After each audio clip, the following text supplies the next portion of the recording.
Hey now, today I am going to be playing around with some beef here. I actually ordered some beef brisket from a market, but through a bit of a miscommunication, I think this piece that I've got here is actually far more of the navel of the beef, which I've never actually seen before. But I think what I'm going to try to do with it is make some beef bacon. So my first move here is I'm going to trim it up just a little bit to get some of this stuff off here. And I'm going to portion it out into 3 pieces. So I'm going to have one right about here, like so. The first 2 pieces are going to be a nice size and shape, and then the third one, because it's a little bit, this piece here is going to sort of be its own little one. And I'm going to attempt to do 2 different types of bacon. One's just going to be with cure number 1, brown sugar and salt and pepper, and then one I think I'm going to throw in a little bit of thyme and paprika. So I'm going to quickly weigh these out just so I can get my percentages right for the cure and the spices. Okay, so I have everything all weighed out and I have my cures ready. So the regular cure that I'm going to use on the largest piece and the smallest piece, I'm using 0.18% cure number 1, 2% salt, 3% sugar, and 0.4% fresh cracked black pepper. What I'm doing with the medium-sized piece, everything is the same other than I'm also using 0.4% paprika, ground paprika, and 0.1% dried thyme. I'm hoping that'll just add a cool little savory aspect without overdoing those flavors. So for this now, I just need to I'm going to do this largest piece first, putting it in my good old meat tub here, and I'm going to get all of this salt and sugar onto here, and then fire it into a vacuum seal bag. So once I have these all done up, and I'm going to knock all this extra cure into the bag. Once I've got that done, then we'll see what it looks like. Well, as you can see, I've got the all of the beef into their packages here, and I just dumped in all the extra cure and rub and stuff into there. Now I'm going to vacuum seal them up. All vacuum sealed up, ready to go. I'm going to fire these into the fridge, and I'm going to give them 2 weeks, which is more time than I really need to let them cure, but it's going to just really let the flavor, for these regular ones here, with the pepper and stuff, and the sugar kind of permeate the meat. And then also with this sort of more savory one, really let that paprika and thyme hopefully get into the meat. Vacuum sealing is really nice because you sort of reduce that risk of anything leaking out. I've also used Ziploc bags in the past, and as long as the person takes like that zip end and make sure that it's always up, I haven't had issues with that. But because these are going to get kind of kicked around in the brewery fridge there, I'm just trying to be careful with it. So anyway, we'll check on these when they are fully cured and ready for smoking. Well, I gave these a few weeks here in these bags curing up. You can definitely see the liquid that's leached out and whatnot here. I really wanted to give them a good chance to absorb as much of the spices and stuff as possible. So now what I'm going to do is just cut these out, give them a nice rinse off, and kind of let them dry just a touch while I get the Pit Boss pellet grill ready to smoke them. I'm flying solo on this, so you're not going to get to watch me cut these open and wash them off, but I'll show you what they look like as soon as I get them out of the bag here. So here we are out of the bags, pre-wash. So I'll give them a nice little rinse off here, and then we'll be ready to let them dry. So here we are, washed off, patted dry. It's been hanging out a little bit like this, just to kind of air off a little bit, make sure it's really nice and dry. I've got the Pit Boss. This is my 700 FB. If you want to check out my unboxing video on this. One thing I've been doing is putting this little sheet of foil kind of across here, and I find that even if I'm outside and it's kind of raining here, that prevents any moisture from getting into the pellets, which is sweet. So I just generally leave it on there all the time. So I'm just going to fire this thing up, get her onto smoke, let some of the initial smoke burn off because it's a little bit heavier initially. Let that kind of do its thing, and then we will get these guys on here. Alright, so it's time to get these on here. Just a nice trickle of smoke coming out, which is perfect.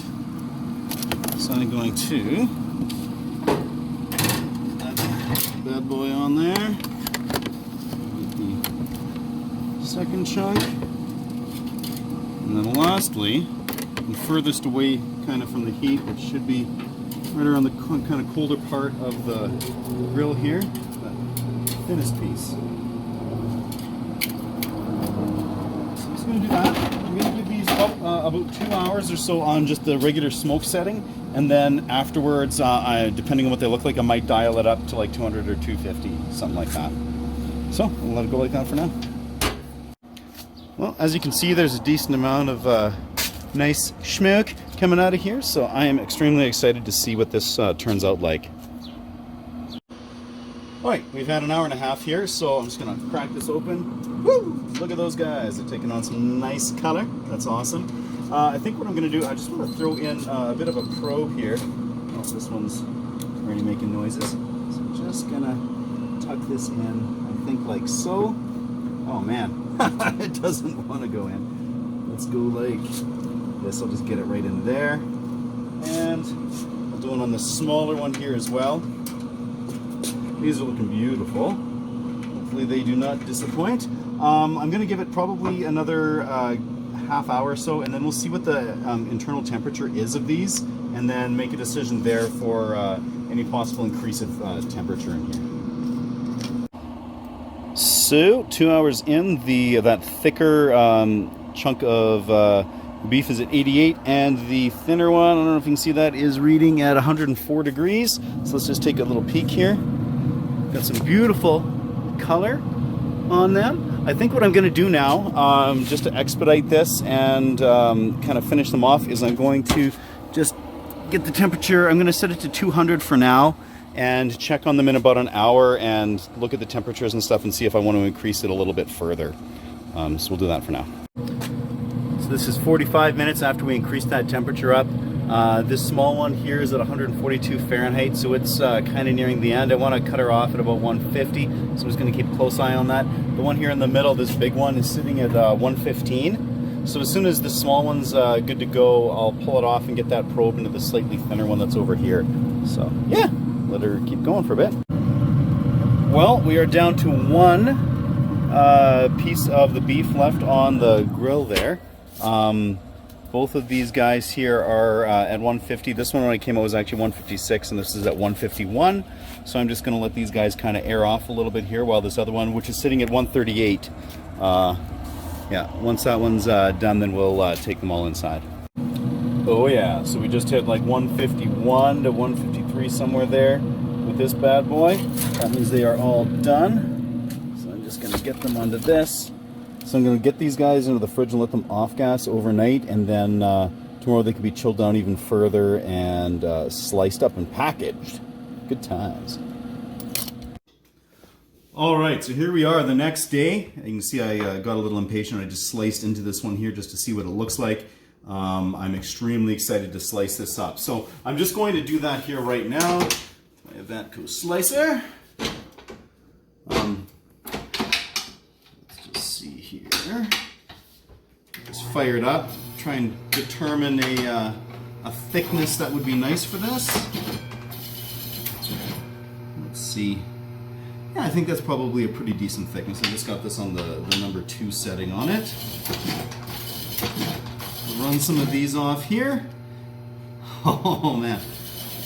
So it's kind of interesting to see anytime you're working with any kind of belly or plate or anything like that. It's kind of hard to tell what you're going to wind up getting for the fat to meat ratio. So we'll do a little bit off that one, and then maybe I will quickly also do just some off of one of these other ones here to see what it looks like, because I want to slice up some of this stuff here and do a little taste test. So I'm just going to pop these over here.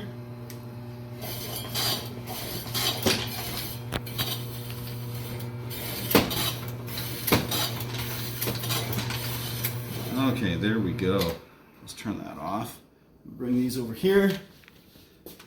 Oh man, this smells so awesome. So, in order to cook these up, I'm just going to throw them onto this pan. I'm going to set the oven at 375 and just set these in right off the bat and let them heat up that way. And once they're nice and crispy, we'll be good to do a little taste test.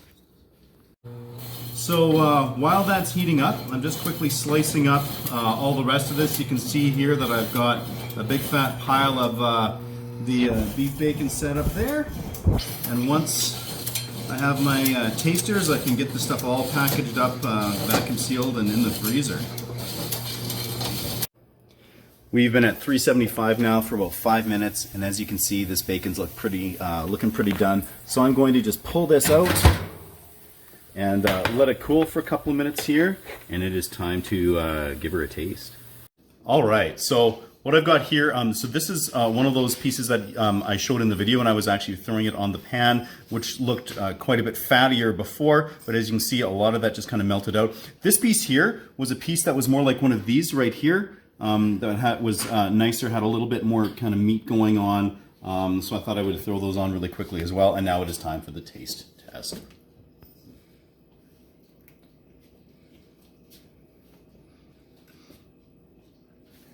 So texture-wise, I would say it's probably just a little bit firmer than my pork bacon that I make from the pork belly as opposed to the beef plate. But flavor-wise, this is amazing. Super savory. It's got all those flavors going on that were in the cure. Oh, my goodness, this is super, super stellar. I'm going to try a bite of this fattier piece here.